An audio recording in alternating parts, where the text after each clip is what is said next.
El sueño quebrado, Memorias de un sobreviviente, es un libro escrito por Plinio Eduardo Cortés, proveniente de Guatemala y testigo del doloroso evento que representa el conflicto armado interno para todos los guatemaltecos. En su libro, él narra los hechos presenciados por su persona, su experiencia como dirigente estudiantil y combatiente de una organización revolucionaria. Son memorias arrancadas del dolor, de la desesperanza y la realidad de la sobrevivencia. Su escrito representa la fuerza de la juventud, un sueño, un ideal, que luego se vio destrozado por las Fuerzas Armadas.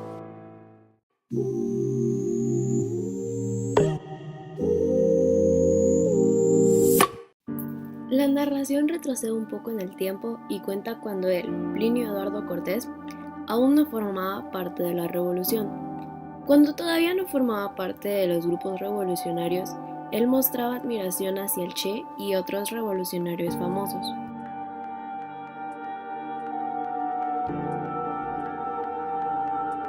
Plinio empezó a estudiar en la Universidad de San Carlos de Guatemala, cursando la carrera de medicina.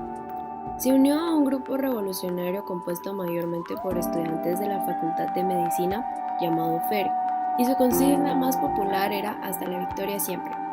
Esto incluso lo llevó a ser expulsado de la universidad, a pesar de que luego fue restituido. El 4 de agosto de 1978 se dio la primera manifestación exprimida, en la que el director de la policía ordenó el uso de gas lacrimógeno para dispersar a la multitud. Los manifestantes no iban preparados para eso. Desde entonces empezaron a marchar con ondas, cócteles molotov y armas de fuego. También hicieron uso de luciérnagas, bombas caseras realizadas por los compañeros de Ciencias Químicas y Farmacia.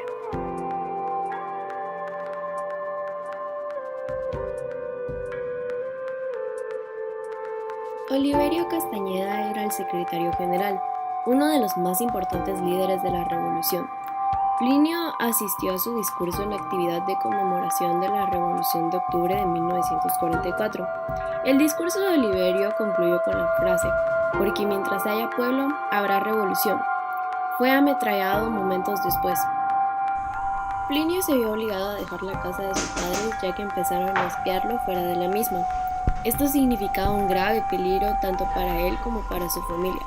Por la seguridad de su familia, se mudó con amigos y mantenía mínima comunicación con su familia. El personaje tuvo una pareja llamada Mariela. Un grupo de guerrilleros, incluidos Plinio y Mariela, fueron a un curso militar en Cuba. En este curso les enseñaron a disparar, armar bombas y otras técnicas de guerra.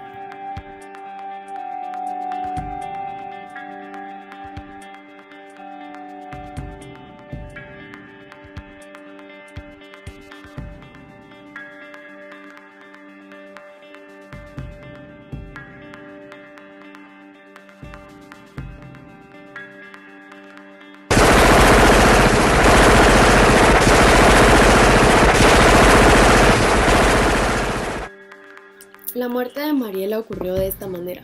Ella iba dirigiendo un grupo de guerrilleros. Iban en carro cuando los detuvo una patrulla. Los militares estaban por irse. Mariela se sentó sobre las armas que llevaban para esconderlos. Uno de los militares se percató que el asiento quedó demasiado alto. Entonces revisaron el auto y Mariela empezó a disparar. El error de ella fue que no repartió las armas a su grupo.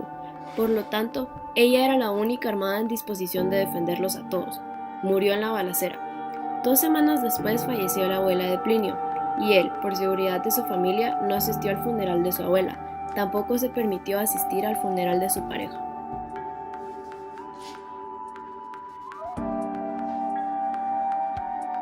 Tiempo después, él decidió irse a Honduras. Se fue en un tren hasta un pueblo cercano a la frontera. En ese pueblo tenía un tío conocido por todos. Él lo ayudó a cruzar la frontera y conseguirle transporte. En Honduras vivió por un tiempo con una amiga de su madre, pero como no quería causarle problemas, se mudó con unos revolucionarios de esa región. Él consiguió empleo e hizo amistades. Años después decidió regresar a Guatemala. Ingresó al país y la primera noche durmió en el patio de una escuela. Al día siguiente emprendió de nuevo su viaje y se dio cuenta de que había perdido su cédula. Llegó al país y reportó su cédula perdida. Durante su estadía en Guatemala, compartió tiempo con su familia. Les contó sus planes de querer irse a vivir a México. Su familia viajó junto a él hasta México y después ellos regresaron al país.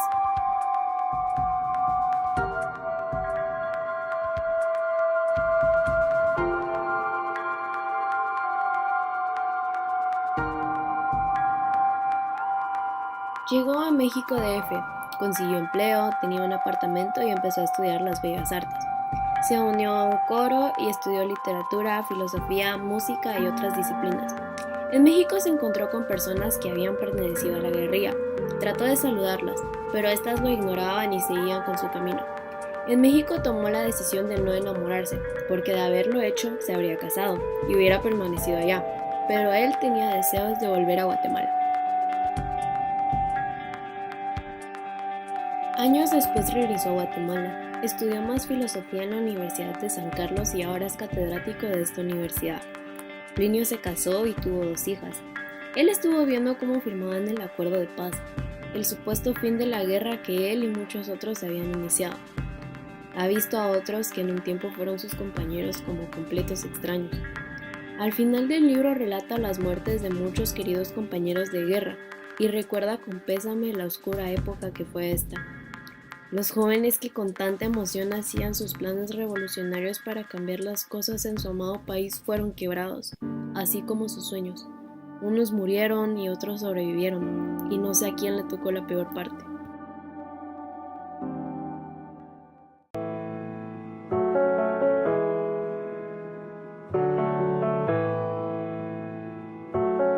Buenos días, estamos aquí con Plinio Eduardo Cortés, el autor del libro. Entonces vamos a realizarle una pequeña entrevista. Buenos días, ¿qué tal? Buenos días, gracias. Vamos a comenzar. Nuestra primera pregunta es, ¿cómo llegó a estar totalmente convencido que quería dar a conocer su testimonio por medio del libro? Cuando uno da un testimonio es que hay una fuerza interior muy grande para dejar por escrito algo que cree que va a ser de interés para todas las personas. Y creí importante que esta parte de la historia personal mía, de la universidad y del país, tenía que ser escrita para que quedara, repito, un testimonio para las generaciones posteriores. ¿Cuál fue su principal objetivo al momento de escribir el libro? Eso, dar a conocer parte de la historia. Bueno, primero una especie de catarsis personal para liberarme de todos los fantasmas que rondaban. Sí, una forma de purgar mis fantasmas del pasado.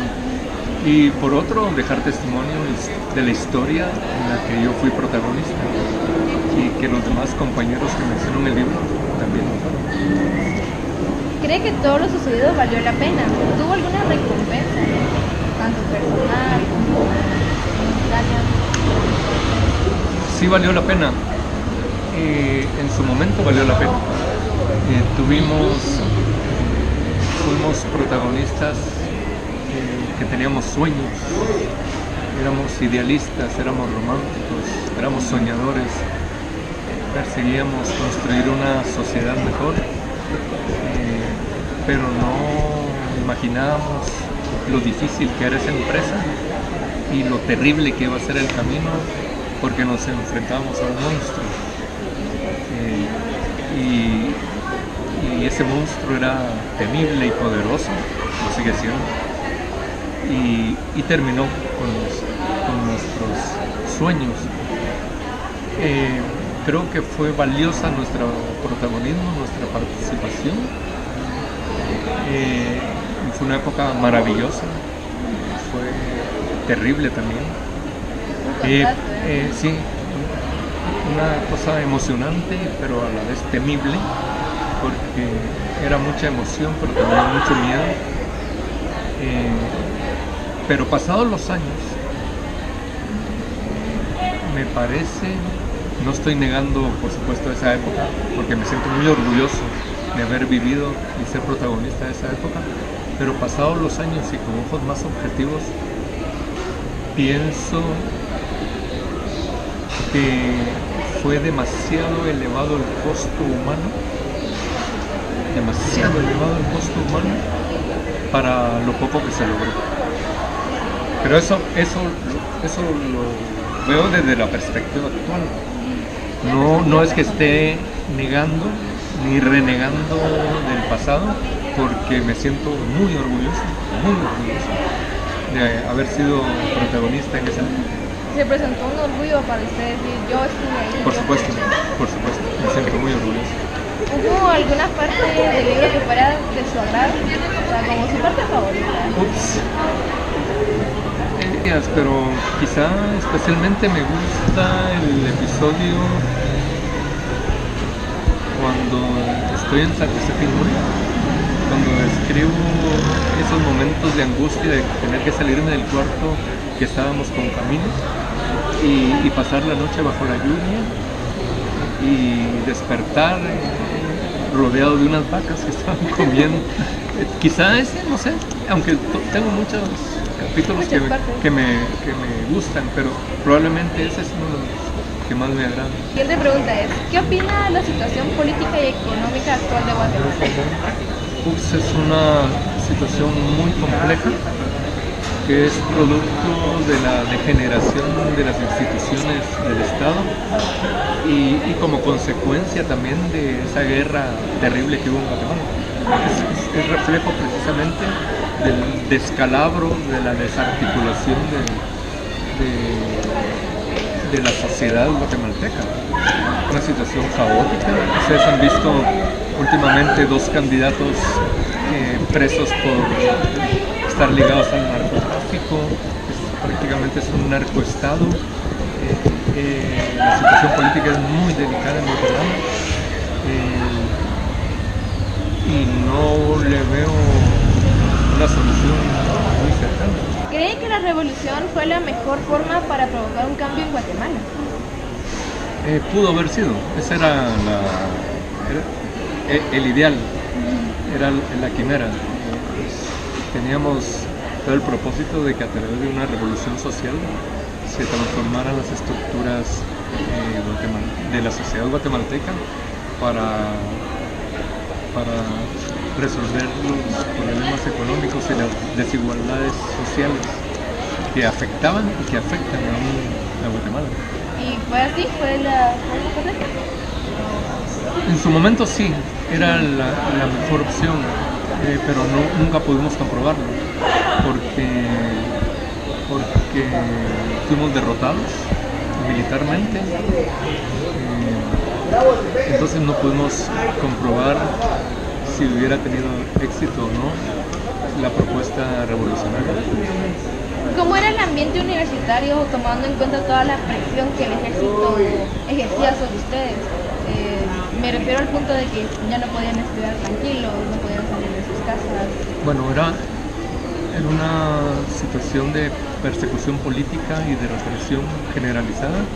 Los estudiantes en general venían a estudiar con miedo.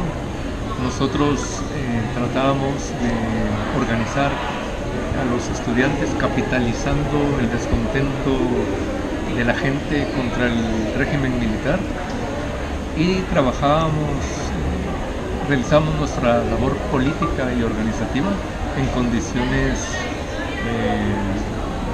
difíciles, de persecución, de represión, y por eso mismo teníamos que adoptar medidas de seguridad para proteger la integridad física y la integridad personal y de los grupos políticos que conformábamos el CERC. De hecho, esa era otra pregunta. ¿Ustedes tenían algunas medidas entre ustedes, como estudiantes, como compañeros, para protegerse de sí mismos? Sí. Bueno, las primeras medidas que tomábamos era vigilar nuestras rutas, tomar rutas alternas, cambiarnos de vestimenta. Yo tenía una vestimenta para salir en la noche, por ejemplo. Cambiaba mi apariencia para evitar ser objeto de algún seguimiento, de alguna persecución. Claro, a la larga eso valió fue muy poca cosa porque los procedimientos de inteligencia del ejército eran muy efectivos. Y entonces esas medidas eran por lo menos nos protegíamos algo. Claro, después las medidas de protección fueron más fuertes, digamos, con la agudización de la guerra, porque entonces ya estábamos armados para protegernos. Era ir a estudiar con armas. Los grupos organizados, y no todos los miembros de los grupos organizados, sino los que teníamos algún vínculo con la organización revolucionaria. ¿Cuál fue la reacción del público en general y de sus conocidos al usted publicar su libro? ¿Tuvo una reacción positiva? Una reacción muy buena, creó impacto, les gustó mucho a las personas. De hecho, a mis estudiantes en la universidad, yo pongo a leer mi obra porque yo imparto el curso de literatura centroamericana y enfoco el curso de literatura centroamericana en la literatura testimonial centroamericana. Entonces leen mis alumnos el libro y verdaderamente causa mucho impacto entre ellos porque ven al profesor desde otra perspectiva, desde un punto de vista más humano, y que jamás hubieran podido imaginarse de que su profesor, de que su licenciado que está impartiendo la clase ahí hubiera sido un protagonista de esa época tan difícil en el mundo. Es profundizar en aquel personaje que nos da clases. Sí, correcto. ¿Qué evento que usted haya presenciado fue el más traumático para su persona o para sus conocidos? Esa es una pregunta un poco difícil. Bueno, el más traumático fue cuando mataron a mi compañera. Fue un momento muy complicado para mí. Es que hubo tantos momentos. Personalmente ese que me tocó muy cercanamente. El dolor fue muy cercano, muy intenso, por la muerte de Mariela, de Magalí. Pero hubo momentos de la muerte de muchos compañeros que fueron terribles. Y entonces cada caída de un compañero era un momento agudo de dolor. Doloroso. Sí. No, ni siquiera es inimaginable el dolor que se puede sentir. Sí. ¿Qué representa la imagen de la portada de su libro? Bueno, les comentaba antes de la grabación, que yo tenía un dibujo de un compañero pintor de San Marcos y pensando en la portada, más bien pensando en el dibujo o la ilustración que debía llevar la portada, tenía que representar algo introspectivo, porque de hecho el hecho de escribir el libro fue un proceso de introspección personal. Entonces esa imagen me parecía que representaba eso y no tuve ninguna duda al elegirlo y pedirle la autorización a mi amigo el pintor de San Marcos, Armín, para poderlo incluir en la portada. Qué bonito. También, usted que trabaja en la universidad, trabaja con jóvenes, ¿usted conoce la percepción de la nueva generación sobre el conflicto armado interno? Yo creo que hay un desconocimiento generalizado de lo que pasó. Conocen por relatos familiares, por los relatos de los abuelos, de los padres, pero no hay un conocimiento pleno, salvo aquellos alumnos que tienen ya cierta edad, que todavía alcanzaron el coletazo de la época conflictiva de los años 80, por ejemplo, finales de los 70 y los años 80, que sí tienen algún conocimiento y de alguna manera lo vivieron el temor y el terror en el que vivía la sociedad en su conjunto. Pero en general yo creo que hay bastante desconocimiento. Y esa es una labor como profesor universitario también, aparte de que lean el libro, hacer conciencia de cómo está el conflicto económico y social permanente en el país. Tomando en cuenta su respuesta, ¿qué consejo le daría a los jóvenes de hoy en día? ¿Consejo de qué? Respecto a la situación del país, qué hacer, sus pensamientos. Yo he tenido la oportunidad de aconsejarles de que la gente se organice y que participe mediante procedimientos pacíficos, porque, por supuesto, porque la apelación a una lucha armada, por ejemplo, o la apelación a la violencia ya sería algo anacrónico por las circunstancias, por la historia y por el golpe anímico que recibió la gente. Es un trauma nacional que la gente no olvida. Entonces la gente debe organizarse y luchar pacíficamente por construir una sociedad mejor. No creo que sería un absurdo que la gente llamara a la violencia en una época como esa, aunque las condiciones materiales básicamente son las mismas que las que estaban antes. Cualquiera puede decir organicémonos y nace otra revolución, pero a la luz de lo que ocurrió y de las consecuencias tan terribles tanta gente valiosa muerta, creo que sería en principio una irresponsabilidad histórica hacer un llamado a la gente a que adopte una posición de violencia. De arrepentir todo lo que ha ocurrido. Sí, no, sería un absurdo. De hecho, esa era la siguiente pregunta, pero me la ha contestado perfectamente. Que no quise incluirlo por asuntos de tipo, no sé, moral, no sé, algo me detuvo a hacerlo. Una de las personas que mencionó en el libro, al final, traicionó a la organización. Estuvo señalando casas y a compañeros. Y no quise, no sé por qué, algo me detuvo, no quise contarlo. No quiso delatar. Ella traicionó. Y ahí hubo compañeros que huyeron de una casa y que la vieron cuando estaba junto con gente del ejército. Seguramente a ella la utilizaron y luego se han de haber deshecho de ella. Por supuesto, se han matado, eliminado. Esa era su estrategia. Era la estrategia. Y la utilizaron y ella, cuando la capturaron, empezó a delatar a personas. Y eso no lo contó ella. No sé qué me detuvo, no sé qué me detuvo a no escribirlo. En cierto punto fue fácil o fue difícil la redacción de su libro. ¿Sintió algo que lo detenía, algo que lo atormentaba? ¿Simplemente dejó fluir todos sus pensamientos como una purga? Sí, fue fácil y difícil. Fácil porque tenía algunos apuntes que había hecho para escribir un libro. Ya los tenía, pero nunca los concreté. Entonces era una fuente de consulta inmediata. Tenía todas las mañanas para escribirlo. Fue difícil en el sentido de que volvía a revivir las mismas emociones y a padecer las emociones que pienso que se reflejan en la obra.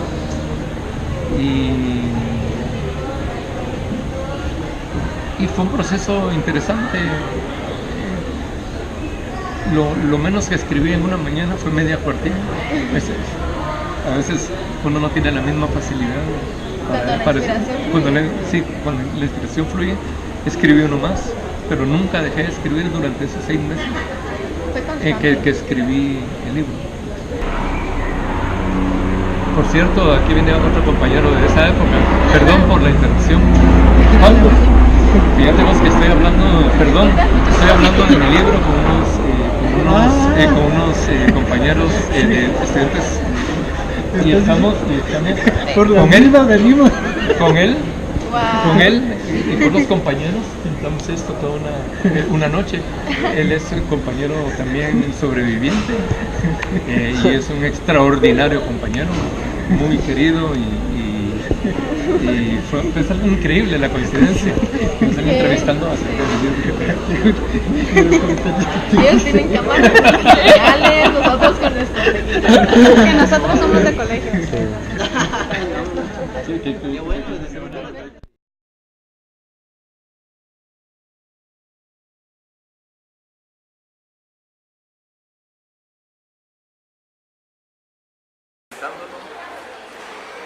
Desde la atardecer casi hasta el amanecer, y eso nos trae muchos recuerdos y también mucha nostalgia. De hecho, por el nombre de Robin García es que se denomina el FARC, el Frente Estudiantil Revolucionario Robin García. Sí, en el otro extremo está Leonel Caballero. Sí.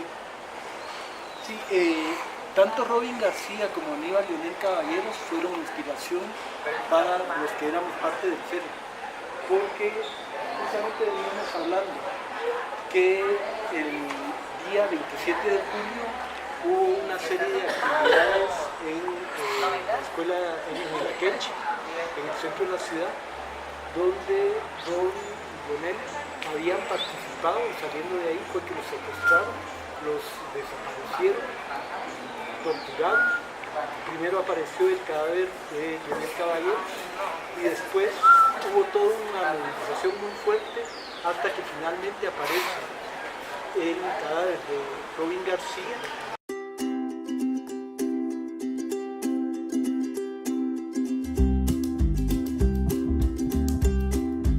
Ustedes buscan. Este era parte de la sede, y esta parte teníamos materiales, mantas, pinturas que nos servían para hacer pintas. Acá en la contraportada aparecen unas fotos de compañeros caídos, no están todos, pero fue lo que conseguí. Él es Pipirino, uno de los personajes principales, digamos. Estas 4 personas fueron compañeros que murieron durante el incendio de la embajada de España. Ella es Mariela, es Mario René Matute, que lo asesinaron en la zona 5 cuando se disponía a hacer ejercicios. Él es Jesús España, que murió junto con Pipirino. Y Alejandro Cotí, que fue nuestro candidato para las elecciones de la Asociación de Estudiantes Universitarios.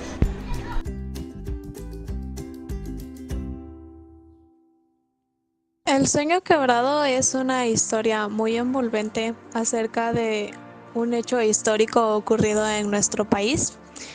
Nosotros como grupo creemos que es importante leer este libro y conocer sobre el conflicto armado, porque de esta manera podemos tener una mejor idea acerca de lo que nuestro país sufrió y poder ser más conscientes de su historia. Este libro resulta muy interesante, ya que podemos aprender acerca de este conflicto desde el punto de vista de alguien que participó activamente en él.